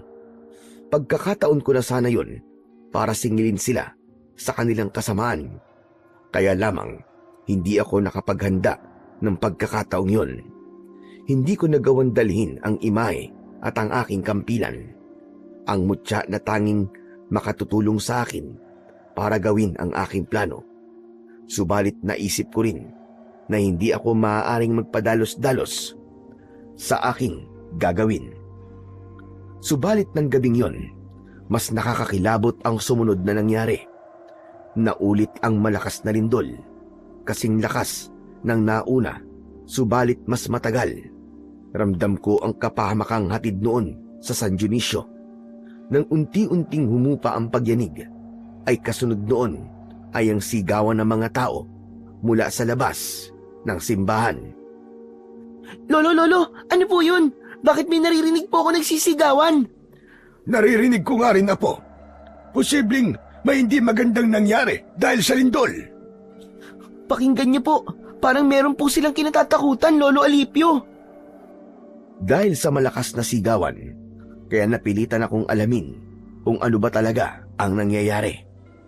Sa pagkakataong yon, ay kinuha ko ang imahe at inilagay sa aking bulsa. Maging ang maliit na kampilan na aking magiging sandata ay binitbit ko na palabas ng simbahan. Nang nasa labas na ako, hindi ako makapaniwala sa aking nakita. May mga kakaibang nilalang na umaatake sa mga tao. Pinagmasdan kong maigi ang mga nakakatakot na nilalang. Nalaman kong mga uri ng aswang na kung tawagin ay abwak. Nakita kong takot na takot at tumatakbo palapit sa akin upang humingi ng tulong si Rosana. Mga Alipio! Tulong! Tulungan mo ako, mga Alipio! Hinahabol ako ng aswang! Gusto niya akong patayin! Ako ang bahala sa kanya, Rosana. Pumasok ka ng simbahan, madali ka. Doon ka muna kasama si Lucas. Nang makapasok ng simbahan si Rosana, ay ako ang humarap sa aswang na kinatatakutan ni Rosana. Hoy! Diablong buang kang aswang ka! Ako ang atakihin mo! Ako ang kalabanin mo! Huwag ang babaeng walang kalaban-laban sa'yo! Agad na sumugod sa akin ang aswang. Gamit ang hawak kong kampilan, ay inundayan ko ng saksak ang halimaw. Bumaon sa katawan niya ang armas na tangan ko. Kumikisay na bumulagta ito sa lupa. Saglit pa ay nawalan ito ng buhay. Buong akala ko ay wala na ang aswang na aking makakalaban ng gabing yon. Kaya lamang, mula sa nakabukan lupa, sanhi ng lindol, ay kitang-kita ko na may lumitaw na namang aswang. Hindi lang isa, kundi dalawa pa. Pambihira! Nanggagaling sa ilalim ng lupa ang mga aswang! Iniluwa ng lupa ang kampon ng kadiliman! Mas mabangis at mas nakakatakot ang mga aswang na nakita kong lumabas mula sa nakabukan lupa. Subalit hindi ako maaaring magpadaig sa kanila. Kaya hinarap ko ng buong tapang ang mga ito. Bawat atake ko sa kanila ay tinitiyak ko na masusugatan sila. Subalit sa bawat sugat na kanilang natatamo, ay lalo lamang silang nagiging mabangis na handang pumatay. Sige! Sumugod kayo! Hindi ako natatakot sa inyo! Alam kong hindi ako pababayaan ng anting-anting na hawak ko! Dahil may tulong din ito mula sa kapangyarihan ng may kapal! Nagpatuloy sa pag-atake ang mga aswang. Dahil buo ang tiwala ko, nakakayanin ko sila. kaya hindi ako nabigo. Nagawa kong talunin ang mga ito. Nag-abang ako ng iba pang aswang na muling lilitaw sa pagitan ng mga bitak ng lupa. Subalit, wala na akong nakita. Isa lang ang alam kong dahilan bakit huminto sa paglitaw ang mga kampon ng dilim mula sa bitak ng lupa. Mag-uumaga na at napipigilan ng liwanag ng araw ang paglabas ng mga aswang. Kaya naman, nagbalik na muna ako sa loob ng simbahan. Nakita ko roon si Rosana na nasa mukha pa rin ang takot. Agad siyang lumapit sa akin at nagtanong, Mang Alipio, napatay niyo po ba? Oo, saka wala na ang aswang. Wala nang lumitaw pa. Nakakatakot pa rin. Dahil tiyak kong may darating pa rin, Mang Alipio. Lalo na't nakabuka pa ang lupa na pinagmumulan ng mga kampo ng kadiliman na yon. Nakita ko nga na galing sa nakabukan lupa ang aswang na nakaharap ko. Ano po?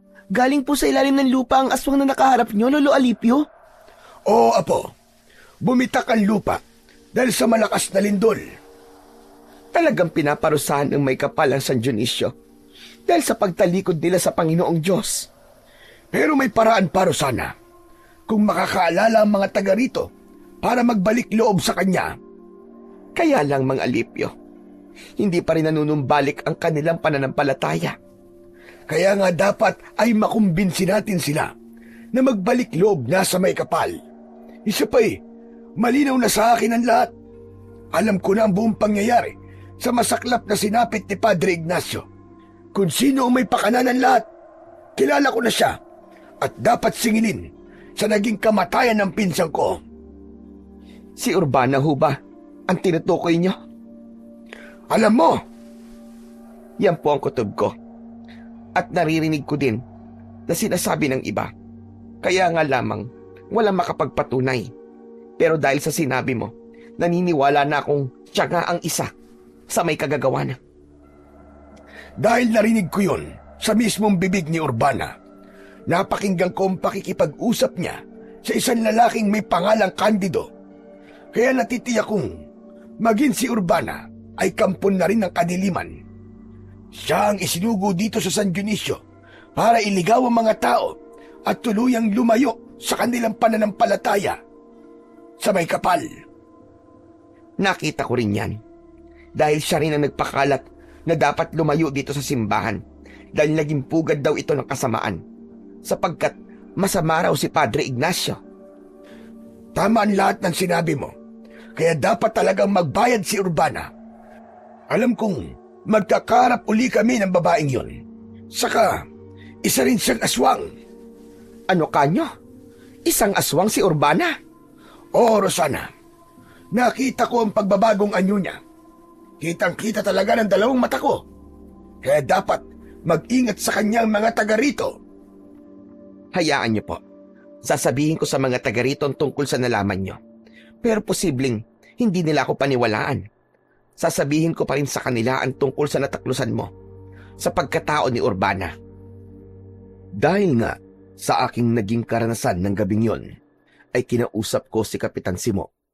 Dapat na niyang malaman ang mga nangyari at paano makapaghahanda ang mga taga San Dionisio. Kung ganun, tama yung nakarating sa akin, Mang Alipio. Nakarating na ano, Kapitan Simo? May mga nagsabi kasi sa akin na nakita nilang isang matanda na nakikipaglaban sa mga aswang na lumabas mula sa mga bitak ng lupa. Ikaw nga ang kanilang tinutukoy, Mang Alipio. Kailangan kong gawin yung Kapitan dahil maraming pwedeng mapahamak at maging biktima nila kapag walang humadlang sa kanilang pag-aasik ng lagim. Pero hindi ako makapaniwala na isang kagaya mo na may edad na ay may kakayahang gawin ang bagay na yun. Ginawa ko lang ang aking tungkulin, Kapitan. Tungkulin? Isa sa dahilan ng pagtungo ko rito sa San Dionisio ay para tugusin ang mga kampo ng kadiliman. Kung ganun, ikaw ang ipinadala sa aming lugar. Ipinadala ka ng tadhana upang huwag maghari dito ang kadiliman. Hindi ko rin papayagang mangyari yung Kapitan. Dahil naaawa rin ako sa inyong lugar. Marami na dito ang ganap ng nakalimot sa kanilang pananalig sa may kapal. Kundi, kinain na ng kasamaan ang kanilang puso't isipan. Dahil yung kay Aling Urbana, siya ang nagpakalat na wag nang magtungo sa simbahan dahil naging pugad na raw ito ng kasamaan sa pangunguna ni Padre Ignacio. Yun ang kanilang ipinagkakalat. Bagay na walang katotohanan, Kapitan Simo, sapagkat ang mga sinabi niya at ipinagkalat ay bahagi ng kanilang masamang plano. Ano ka mo, plano nila? Teka, may iba pang kasama si Aling Urbana? Oo, Kapitan. At ang nangyaring paglindol at pagbuka ng lupa, malamang kasama ito sa kanilang napagplanuhan. Kaya kailangan maging handa ang mga taga San Dionisio. Pagsapit ng dilim, ay hindi natin alam kung anong lagim ang maaaring mangyari. Kung ganun anong dapat naming gawin, Mang Alipio? Huwag lumabas ng bahay ang mga tao para hindi sila mapahamak. Gawin nila ang pagdarasal sa kanilang mga bahay. Yun ang dapat nilang gawin. Sige. Agad kong ipapaalam sa mga taga rito. Kung kailangan nilang lumabas, ay magdala sila ng asin o bawang na maaari nilang gamiting pangonta sa mga aswang. Pero sa kabila ng gagawing pag-iingat, isang bagay ang pinakamahalaga at huwag kalilimutan. Dahil pinakamalakas yung sandata. Yun ay ang panalangin nila sa may kapal. Matuto sila magbalik loob sa Panginoon at isuko ang lahat ng kanilang kasalanan. Alam kong sapat na ang mga sinabi ko kay Kapitan Simo para maintindihan niya ang ibig kong mangyari. Dahil kahit meron akong taglay na anting-anting para harapin ng mga aswang, ay hindi yun makakasapat kung walang suporta at tulong ng panalangin mula sa mga taga San Dionisio. Kaya nang maghapong lumipas, ay ikinagulat namin ni Lucas ang pagdating ng mga tao sa simbahan. Wala mang pari na nakatalaga roon, ay nagtungo pa rin ng mga tao sa simbahan ng San Dionisio. Lolo, may dumarating po na tao dito sa simbahan. Oo nga po, at nakakatuwa na unti-unti bumabalik na ang kanilang paniniwala sa Panginoon Diyos. Kailangan nilang tulong na may kapal, Lolo. Lalo na po sa nangyayari ngayon dito sa San Dionisio. Tama ka po. Hindi lingid sa kanila ang nangyayaring lagim, ang paglitaw ng mga aswang mula sa mga bitak ng lupa. Habang may mga taong nagpupunta sa simbahan, ay nakita ko ang pagdating ni Urbana sa lugar, malapit sa daan papasok sa simbahan. Kinakausap niya ang mga taong nakikita. Ano bang ginagawa nyo? Bakit kailangan pumasok pa kayo sa simbahan? Wala nang maitutulong sa inyo ang pagsisimba. Saka wala namang pare dyan Baka nakakalimutan nyo ang ginawang kasamaan ng dating pare na ipinadala rito. Pinipigilan ni Urbana ang mga tao na pumasok ng simbahan. Kaya lumapit na ako at nakialam. Ikinagulat ni Urbana ang paglapit ko. Oh, nagulat ka yata sa akin, Urbana.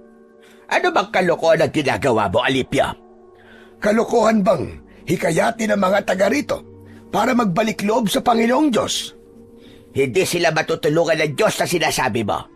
Ang pari nga na dati ipinadala rito ay walang nagawa dahil siya man ay naging alipin ng kasamaan. Teka nga lang, Urbana. Sigurado ka ba dyan sa sinasabi mong yan?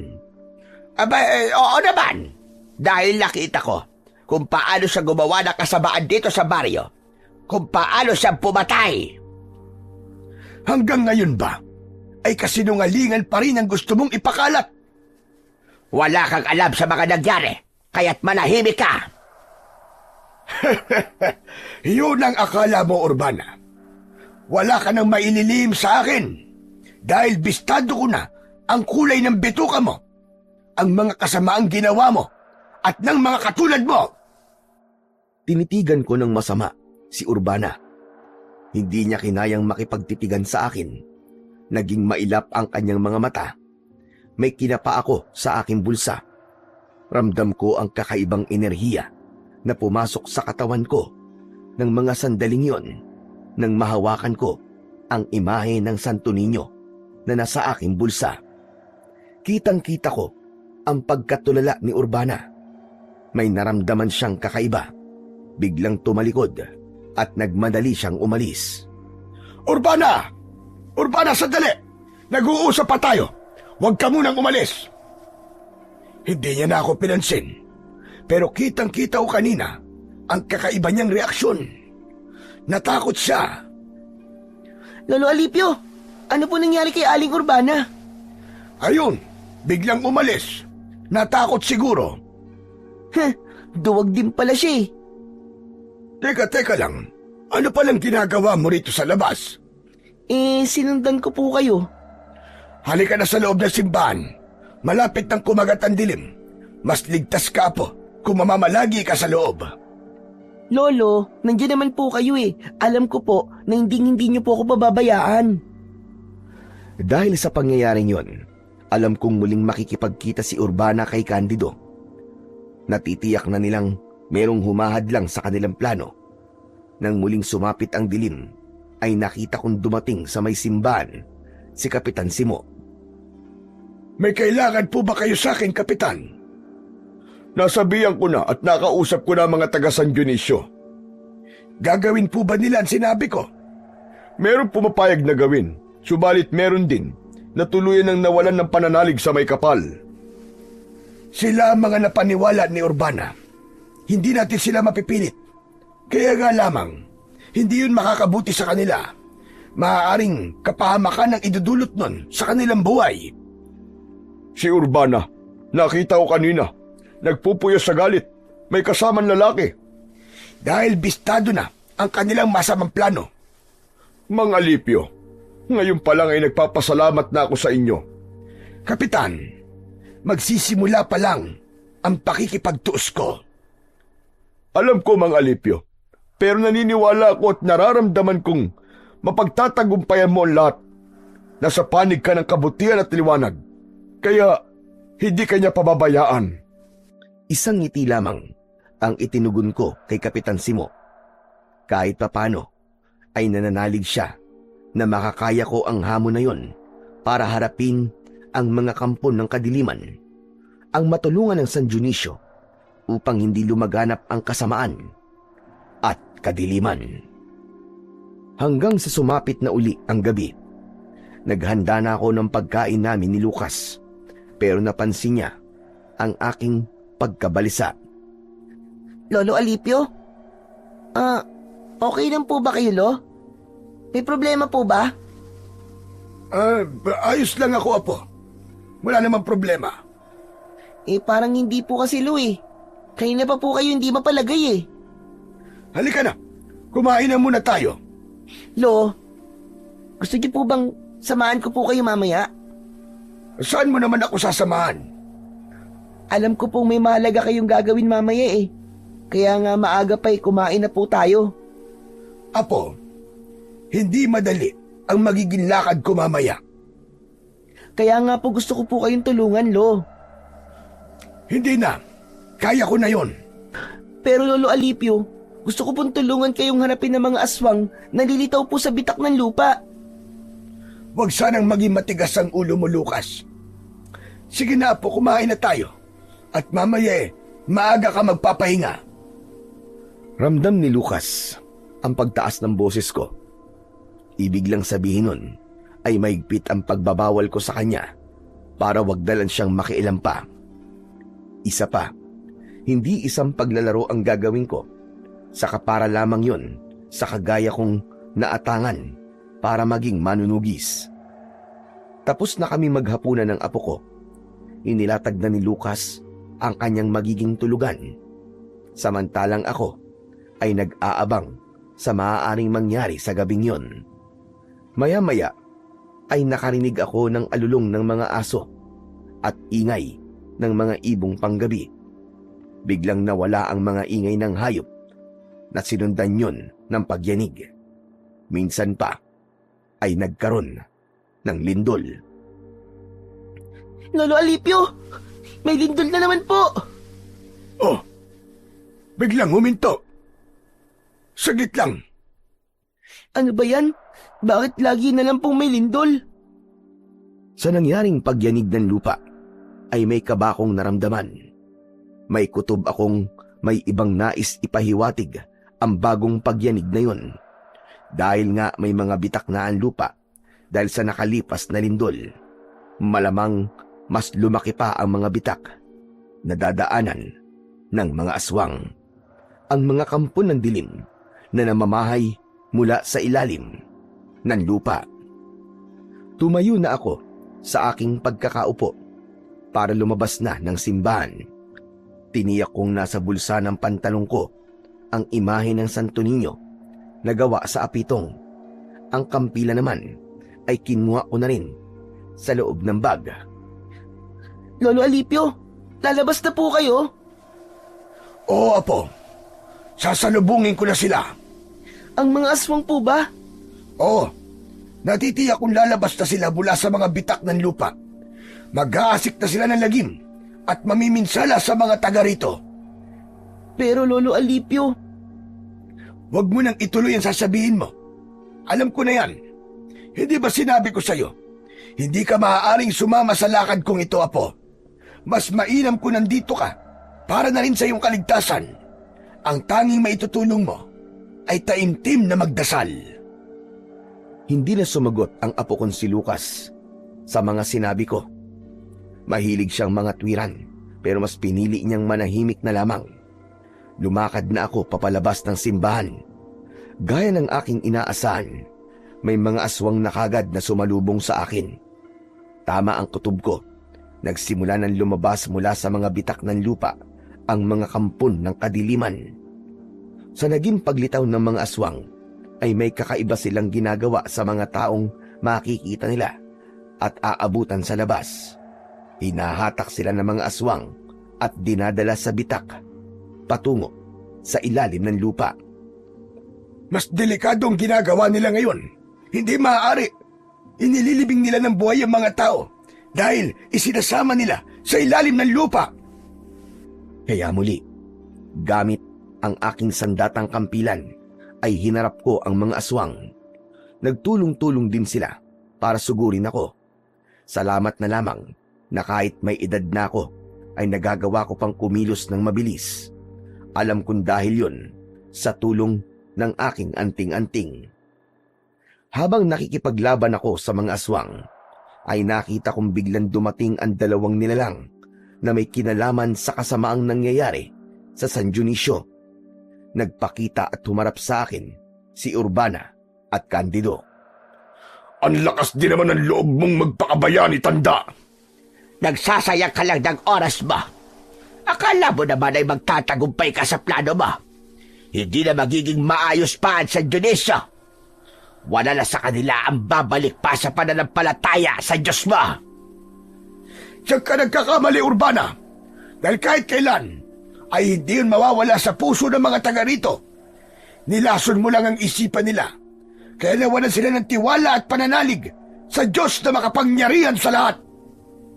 Siya naman dapat magyari. Dahil yun ang nais ng kinikilala kong Panginoon. Para hindi mo na mahikayat pa ang mga tao at ibalik sa pananalig sa sinasabi mo. Dapat ka nang mawala! Habang nasa harapan ko sina Urbana at Candido, ay kitang-kita ko ang pagbabago ng kanilang anyo.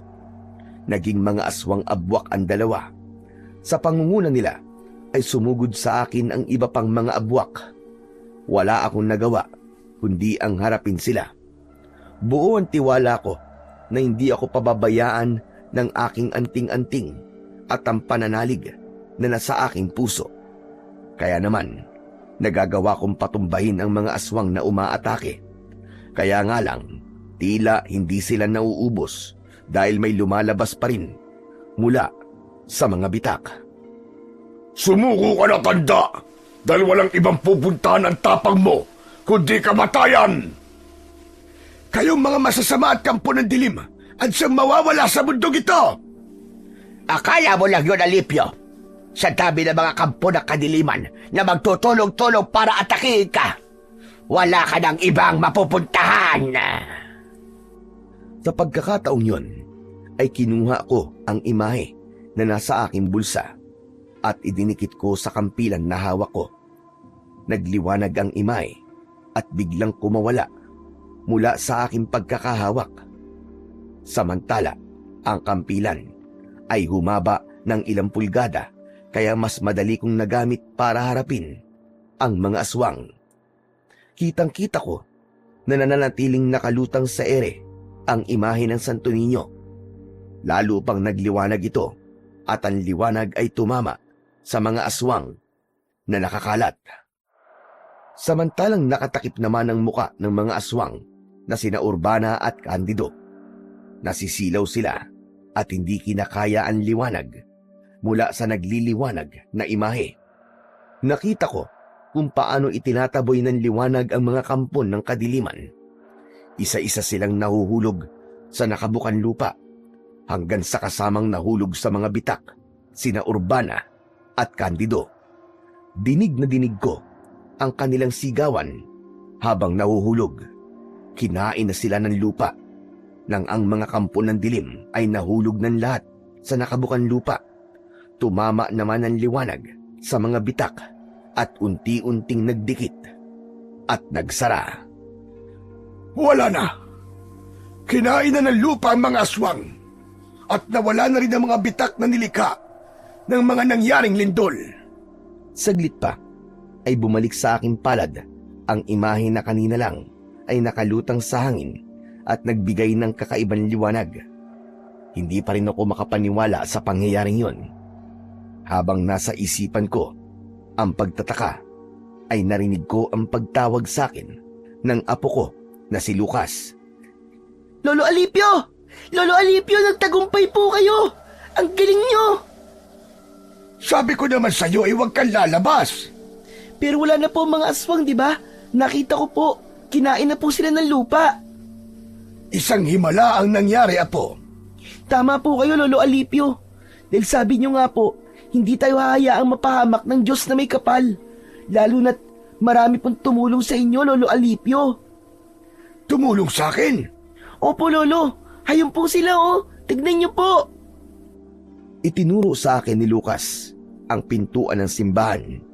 Nakita ko roon na papalabas sina Kapitan Simo at Rosana. Kasama niya ang mga naninirahan sa San Dionisio. Galing sila sa loob ng simbahan. Nung lumabas po kayo kanina, Lolo, nakita ko naman po ang pagdating ng mga tao. Papunta po sa loob ng simbahan. Gaya ng bilin mo, Mang Alipio, hinikayat ko mga tao para manalangin at manumbalik sa kanilang pananampalataya sa Diyos na may kapal.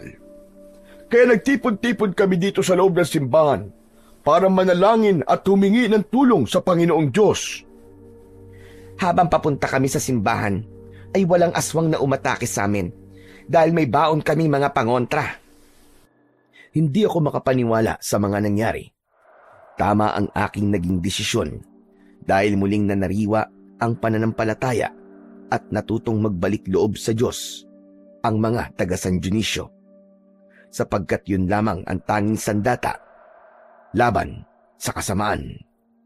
Walang hindi magagawa ang tunay na paniniwala at pananalig sa Diyos na lumikha. Yun ang naitulong ko sa mga taga San Dionisio, ang maibalik ang nawala nilang pananampalataya. Kasama na rin doon ang pagkakaroon ng katarungan sa naging kamatayan ng pinsan ko na si Padre Ignacio. Wala na rin ang mga nilalang na gumawa sa kanya ng masama at sumira ng kanyang pangalan. Muli ay matatahimik na ang San Dionisio. Totoong maraming mga tao ngayon ang nakakalimot na sa kanilang pananagutan sa Panginoong Diyos. Lumalamig na ang kanilang pananampalataya. Ito ang sanhi ng mga kalamidad at kaguluhang nangyayari sa atin. Subalit kung manunumbalik tayo sa ating pananalig, hindi liko o bulag ang ating Panginoon para hindi tayo tulungan at iligtas sa mga kasamaang nangyayari upang bigyan ng kapayapaan sa ating puso at isipan.